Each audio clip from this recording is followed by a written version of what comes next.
calling your name. Visible tracks, I'm finding my way. With a sorrowful heart, I honor this pain, and I offer these tears to the rain. In a moment of truth at the top of the hill, I open my arms and let go of my will, and stand with my face to the wind, and the storm beat round on this sacred ground. Here I stand, for this grace that I've known. Oh, when I leave, then I won't stay alone. No, I won't stay alone.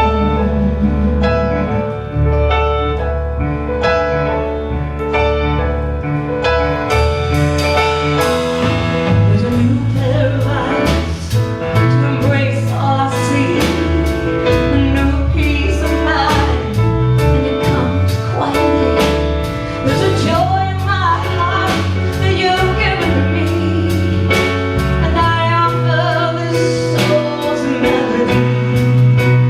So I beat on my chest as my song has been sung, and I cry like a wolf at the top of my lungs, and stand with my face to the wind, and the storm beats down on this sacred ground. Here I stand on this grace that I've known. Oh, when I leave, then I won't stay alone. No, I won't stand alone. When the thundering voices of doubt try and shake my faith, oh, I'll be listening from inside out, and I won't be afraid to stand with my face to the wind, and the storm beats down on this sacred ground. If I stand for this grace that I've known, oh, when I leave, then I won't stay alone. No, I won't stay. I won't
Linda Bishop, ladies and gentlemen. I think that's now.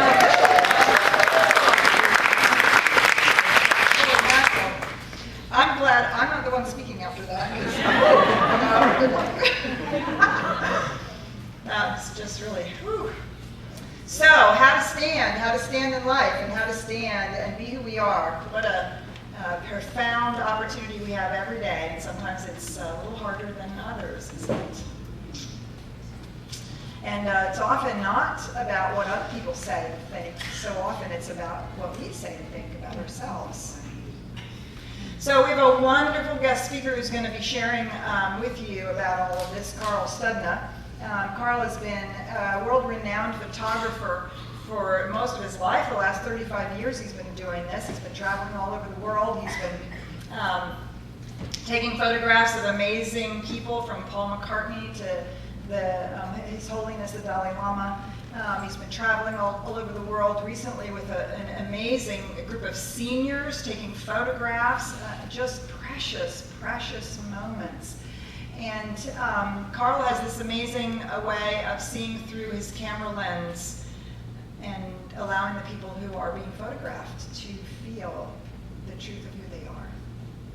And it's an extraordinary gift. I've myself been photographed by Carl and have had that experience. And yeah, so he has a lot of amazing things to say about how we see ourselves and that experience.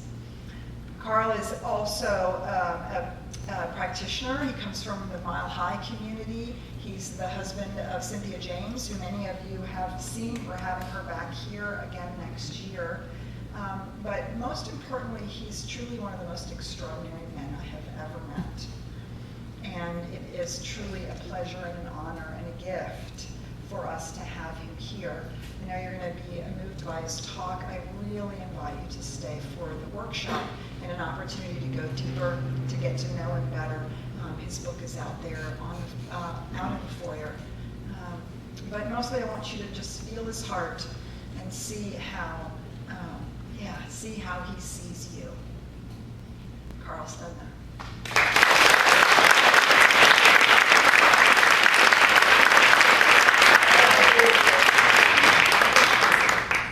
Thank you. This keeps coming off. It's okay. Thank you, Dr. Petra. It's such an honor to be here with all of you. I mean, truly, I've been here in the past, and this community is such a love-filled, connected community, and it just warms my heart. So my talk title is Click, Choosing Love One Frame at a Time. And that's the same title as my book. And good, it's on there. And I've learned some insights along my path of these 34 years as a photographer that I look forward to sharing with you today. So let's begin with where it all started. It's January 20th, 1970. I'm 14 years old. My hair is growing out, and I love the Beatles. They represent light and love and joy and freedom and thinking outside the box. So I'm rushing home with Paul McCartney's first solo album in my hands, and I can't wait to listen. I rush to my bedroom, I rip open the cellophane sleeve, and I'm looking at this beautiful array of photographs and packaging. And I'm particularly drawn to this one shot of Paul. It's on the back cover, and he's bearded, he's in the Scottish countryside, and he's wearing this warm winter coat. And nestled in his coat is this beautiful baby. And in that moment, I'm looking at this picture, and I just want to jump into the picture. I want to get to know him and spend some time with him. So flash forward, and it's May 20th, 1991. I've been hired to spend 2 days photographing Paul McCartney for his off-the-ground video at George Lucas's Skywalker Ranch. So I'm driving up to the ranch. I open the door of this beautiful French chateau-looking building, and this attractive young woman greets me and tells me that her name is Mary. And Mary proceeds to show me around this amazing facility. And then she says, "Follow me. I want you to meet my parents." And this light bulb goes off in my head, and I'm thinking, right, Mary's the name of Paul and Lynn's first child. She's the baby that's on this album cover. So Mary opens the door to their trailer, and there are Paul and Linda inside. And I spend the most amazing 2 days with Paul, taking him aside at times, doing these soulful portraits, getting production stills of him, and he truly could not have been kinder. He was whistling, singing with the crew, telling stories, and this truly was a moment out of my wildest dreams. So what does this have to do with consciousness and realization? Well, I'm 100% clear that when I was 14 years old and I was looking at that picture, that something was activated in me. There was a seed that was planted in consciousness because I wanted to contribute and give something back to this man because the Beatles and McCartney just made such a difference in my life as I was growing up. And it only took 22 years for that to happen, which is nothing in terms of time and internal consciousness. So that unfolded, and then throughout the rest of the 80s and 90s, I just felt very, very inspired to spend time with and photograph different rock icons that had inspired me while growing up. And consequently, at the same time, I'm also reading more and more books about opening my own spirit, my own potential in my life, and growing into the fullness of expression of who I am. And so I'm also mutually drawn to taking pictures and photographing these authors and luminaries of the books that I'm reading.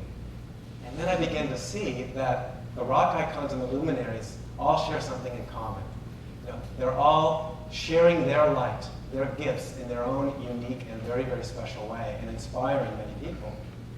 And then I begin to see that, well, that's what I'm starting to do. I'm becoming not just a photographer, but my niche is growing more and more into doing what my path is, what's calling me. I'm beginning to be a reflector of light and using the medium of photography when people are in front of a camera as a reflection of their light, of their brilliance, of their uniqueness. And I see that, well, I'm becoming a leader in my own right. And I assess that all of you, as we all open to those unique gifts and our unique essence and purpose, that we're all brilliant leaders in our own way. So who here, I'm sure just about everybody here knows the acronym TLC, right? What does it mean? Right. So I've got a new spin on this word, which is transmitting light consciously. Because I truly see that that's really what we're doing when we take the time each day to anchor in our practice, in being still, in our meditations, in our writings, in the readings that we're doing. We are anchoring and opening, and the more that we do that and open to the light within us, that is when we fully allow our unique essence and our luminescence to fully express itself in its absolute magnificence. So, what I'm going to do today is I'm going to discuss with you 3 topics. Okay? What we're going to do is we're going to look at, first off, we're going to look at old myths that no longer support us, and we're going to bust through those myths. Okay? Then we're going to address what I call luminescence and open to our unique light and accessing that. And lastly, we're going to have that experiential moment of the click, every moment's choice point. All right? But before we begin, let me ask a couple questions. Who here loves having a picture taken? 1, 2, 3, 4, maybe 4 people out of everybody here. Right. So, and who here feels at all self-conscious in front of the camera, uncomfortable? A lot. All right. So, and that's why I talk about what I do, because I'd say at least 85% of the people that I photograph, one of the first things they tell me is, I just want you to know I hate having my picture taken, or I feel uncomfortable in front of the camera. And so I know I've got a purpose in being here because we've got this relationship here. So let's begin with myth 1. Myth 1, I'm just not photogenic. You ever feel this way? Anyone ever feel like they look this way? Right. And the Mythbuster is that really when we feel safe and loved at our core, that everybody is photogenic. Everybody takes a good picture when we just are simply able to anchor in the truth of who we are. And here's a photograph of this young girl in the country of Bhutan. And I was so struck when I visited there several years ago because the country as a whole is so based in spirituality. And practically everybody that I went up to, I would ask them, Moshe, really, can I take your picture? And they might not know why I wanted to photograph them, but they would usually say yes, and they would show up like this young girl and just be present. It's like, here I am. No thoughts of how they need to look. No thoughts of, is my hair okay? Or is my nose too big? Or am I too fat? Or am I too thin? Or, and none of that. They're just anchored in the truth of who they are. They're not associating the essence of who they are with the outward appearance. And that's a potential that we all have in the West to grow more into that. So that was a beautiful reminder for me. Myth 2. Having your picture taken must be a painstaking, agonizing experience. Anyone ever feel like they look this way in front of the camera? This actually was a self-portrait of me in college. I was experimenting. And the Mythbuster is that having your photograph taken can really be, a self-honoring experience where you take that time to really anchor and feel the love and open. And this is an example. This photograph is of Dr. Joe Dispenza. I'm sure many of you are familiar with him. He does work with the brain, rewiring your thoughts. So when Dr. Joe came to my door, he hated having his picture taken.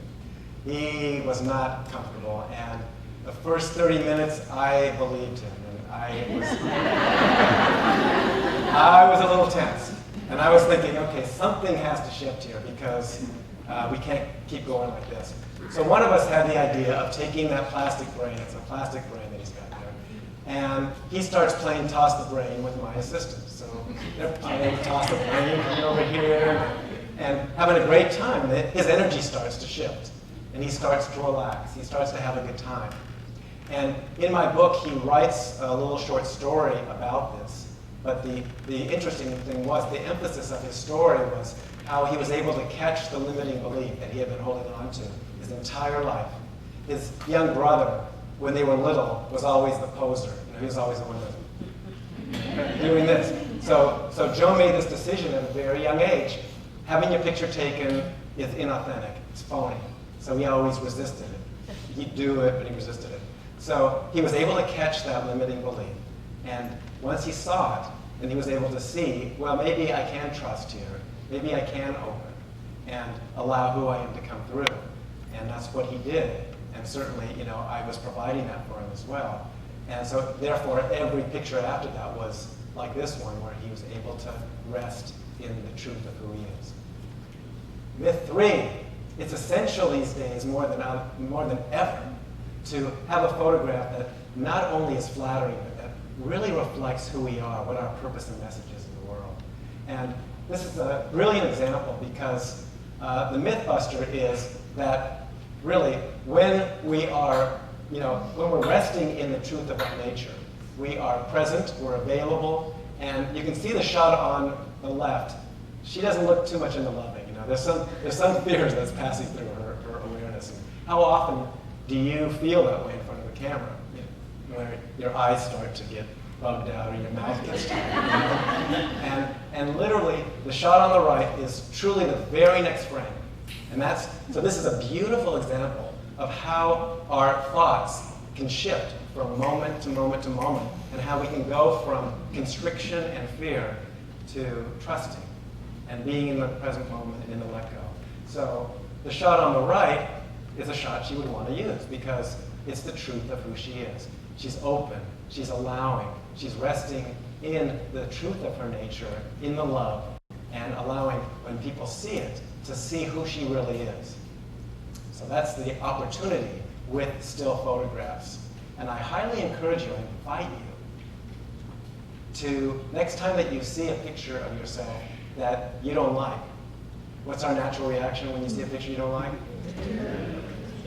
Delete or rip it up as quickly as you can. So there's an invitation here, because quite often, sometimes you're just caught in between expressions, and it's a weird expression, but quite often, what you see that you don't like is a thought.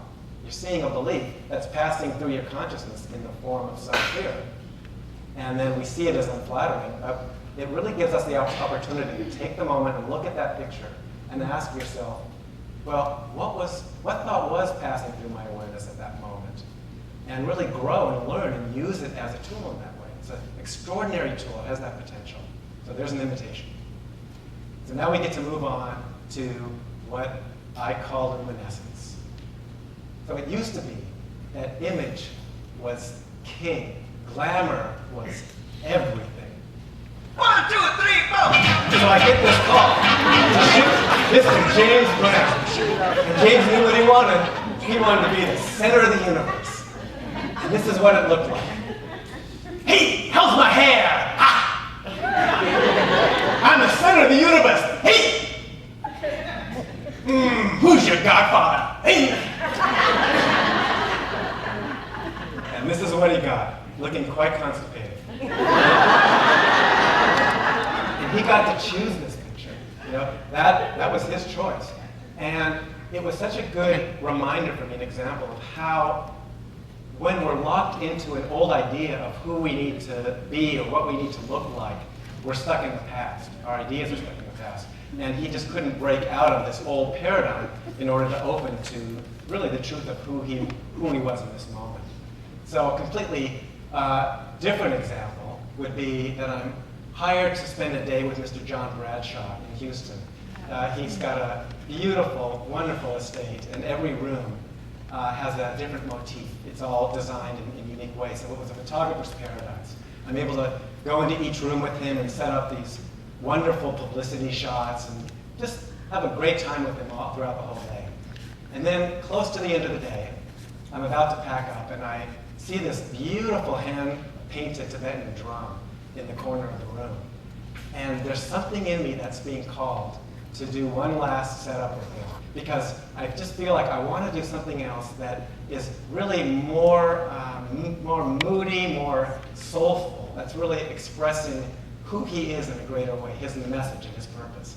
So I have him sit on the floor. He was very gracious in doing what I asked, and put the drum behind him and get him in a profile, get some nice shadow lighting, and the picture came out identical to my inner vision, and he loved it, and I loved it, and to my surprise, Random House loved it, and they ended up using it for the cover of his book, Reclaiming Virtue.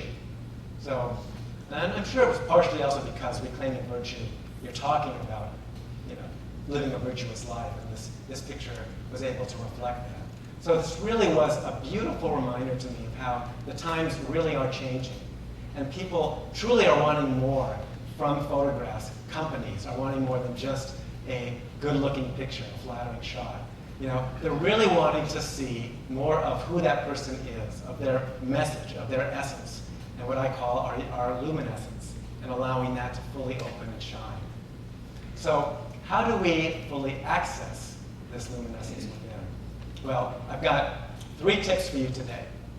Okay? And the tips are going to use the example of having your picture taken in a photo session, but they truly apply to every moment in our lives. So let's say that you are thinking about doing a portrait session, right?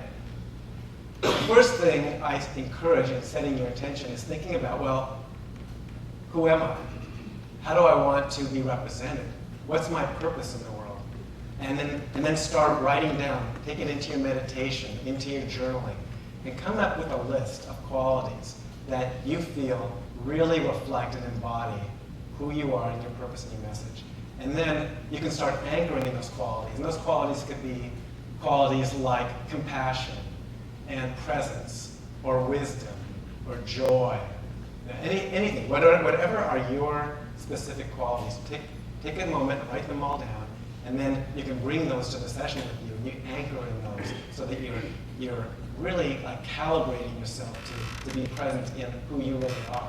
The next thing with setting an intention is deciding on a photographer, choosing one that you feel can really support you and be on the same page with you in being present and bringing out these qualities. Next would be accessing your personal style points. And that would have to do with thinking ahead of time, well, how do I want to dress? How do I want to look and present myself in the world that really expresses who I am, not not who other people, not how I think I should be, but what's the form of dress, and bring that with you that's going to really, really reflect your uniqueness.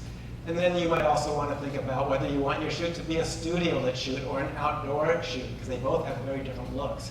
And the studio shoot, you might want to have a plain background in the background, or you might want to have aspects of your home in the shoot that really reflect who you are.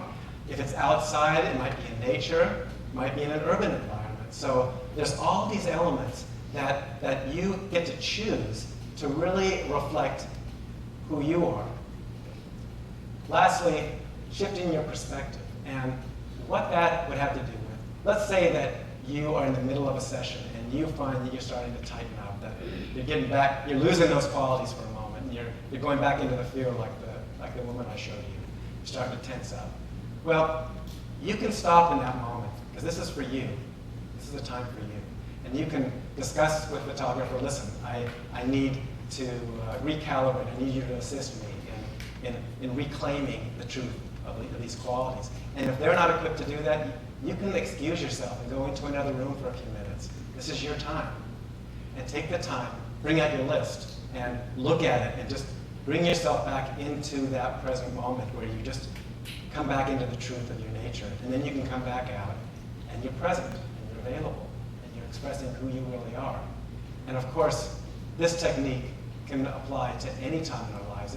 It's great, say, if you are preparing for an interview or having an important talk with someone, then you can use these techniques as well. And I used these tips with Phil Collins at Genesis in the early 90s, and we got great shots. In fact, one point, Phil walked off the stage, and I was wondering, well, where's he going? And he went to change the music, because he wanted to have the music be coherent with opening to the truth of how he was feeling that moment. And then at other times he'd come up to me and say, well, what do you think about this idea? And I'd listen, and I'd say, great. So we would come up with something even greater and grander than what had initially been thought of. So all of these are options and possibilities. So next, we get to go into really honoring the truth of our luminescence, and really looking at that. Really looking at, well, you think about in quantum physics how every moment we have the opportunity to see ourselves and to see the unique emanations of light that we are, right? Okay, every moment gives us that choice, because we are all unique emanations of light. And that when we fully access that light and allow it to shine in its magnificence, in its fullness, then we're able to show up and be the gifts and be the fullness and the presence and the truth of our nature. And there's nobody on the planet that I've met that embodies this truth more so than His Holiness the Dalai Lama. In 1999, my wife Cynthia and I had the honor of going to Dharamsala, India, where he lives, and spending 5 days with this first synthesis dialogue group. And the first day of his arrival, he's walking up the path, and I race up the path because I want to get to, a perfect spot where he's going to come around the bend. And I've got my camera, and I'm waiting as he comes around the bend because I want to get the perfect picture. He comes around. He looks up, and to my surprise, he looks up at me and he's smiling. And he comes off the path, and he comes up to me and bows, and he says, hello. And I was so taken. In that moment, I wasn't sure whether to take the picture or just to be with him in that holy reverence of that moment. And I was very grateful I was able to do both, and this picture was an outcome. And it was such a life changer for me for 5 days to be in close proximity with this individual who was so completely present with every single individual from moment to moment to moment. People would ask questions, and he could seamlessly switch from being a holy sage from a very deep question to the next moment, just cracking up and being, like the youthful child. And That to me was such a brilliant example of the choice point that we have from moment to moment to moment to bless our unique nature, the click, as I call it, right now, right now, right now. Every moment is that choice point that we have in our lives. To be open, to be present, to be available, to fully give of our gifts with our loved ones, with the teller at the bank, with our people that we work with our bosses. Every single moment is that choice point moment to allow our gifts to fully shine. Yes. So, I'm still that 14-year-old kid. The package might have changed a bit, but the dreams are the same. Envisioning a world of oneness where we are releasing old myths that no longer support us and opening to the fullness of our luminescence and allowing it to fully shine from moment to moment to moment in the essence of every moment's click, every moment's choice point, as each one of us opens and rises to our truth, in our gifts, accessing them, saying yes, being the love, being the light, being the wisdom. So we're going to take this moment now to just go right into prayer and anchor even more deeply in this truth.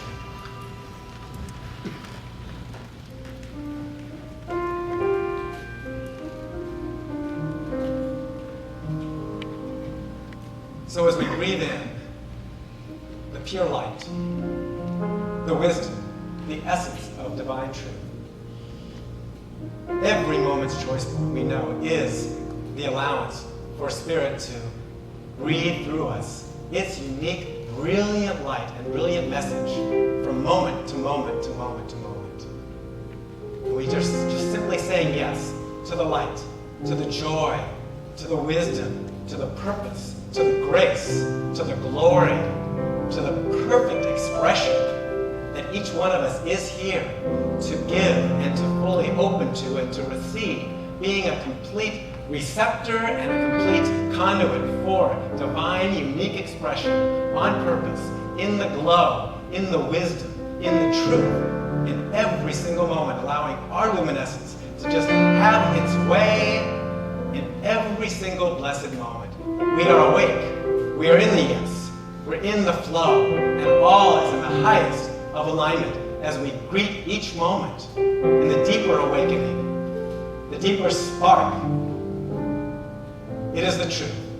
And we are free, we are true, we are united in the one, right here, right now, and always. I release this word to the law with the greatest of gratitude, knowing it is already anchored in the mind, in the essential nature of the divine. It is already complete, and we just glow in this jubilation of our freedom and our purpose, allowing it to have its way right now and every moment. Just simply resting in this, allowing it to be, and we say, and so it is. Loving Spirit.